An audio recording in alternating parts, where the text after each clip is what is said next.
Let's have a look at one of the most repeated PYQ in JEE main history from magnetism. तो बच्चों, इस question में आपको एक चार्ज पार्टिकल गिवन है, charge Q, constant and uniform mutually perpendicular, orthogonal का मतलब क्या, परपेंडिकुलर इलेक्ट्रिक और मैग्नेटिक फील्ड में रखा हुआ है, वी वेलोसिटी से मूव कर रहा है, वेलोसिटी भी परपेंडिकुलर है इलेक्ट्रिक और मैग्नेटिक फील्ड दोनों से, and it comes out without any change in the magnitude और डायरेक्शन ऑफ वेलोसिटी।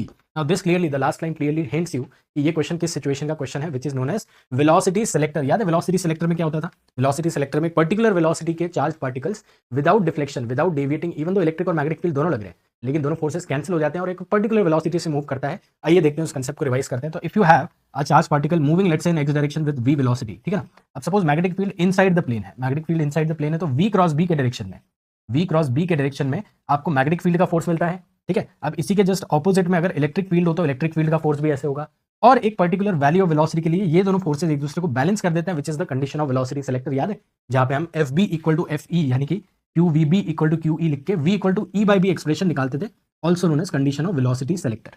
अब इतना तो हमें पता है, बट इस क्वेश्चन में वेलोसिटी का डायरेक्शन भी पूछा है। क्वेश्चन में पूछा क्या, ध्यान देना, what is the velocity vector, मतलब वेलोसिटी का मैग्नीट्यूड ई बाई बी आना चाहिए। तो एक तो वो आप ऑप्शन देख लो किससे ई बाई बी आ रहा है, ठीक है, बट डायरेक्शन भी देखना बी क्रॉस ये है या ई क्रॉस बी है।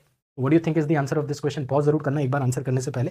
Now obviously we know that velocity का डायरेक्शन ई क्रॉस बी के डायरेक्शन में आना चाहिए। तो जैसे ईएम वेव चैप्टर में भी होता है, ई से बी के डायरेक्शन में राइट हैंड की फिंगर्स, ई क्रॉस बी के डायरेक्शन में वेलोसिटी का डायरेक्शन आ रहा है, मतलब velocity is parallel to E cross B, यानी कि जो भी बी क्रॉस ई वाले ऑप्शन है वो आपको एक तरह से गलत ही है, क्योंकि ई क्रॉस बी के डायरेक्शन में आपका आना चाहिए वेलोसिटी का डायरेक्शन, समझ रहे हो। और मैग्नीट्यूड ई बाई बी लाने के लिए ध्यान देना, मैग्नीट्यूड ई बाई बी लाने के लिए अपने को बी स्क्वायर से मल्टीप्लाई करना है ना, बी स्क्वायर से आई थिंक डिवाइड करना पड़ेगा। तो बी ऑप्शन इसका आंसर हो जाता है। एंड ये क्वेश्चन आपके पिछले 20 सालों में ना, 2007 में आया था सबसे पहले, बट पिछले 20 सालों में बहुत बार ऑलरेडी रिपीट हो चुका है। तो इस तरह के अमेजिंग फैक्ट्स के लिए चैनल पे सब्सक्राइब रहें।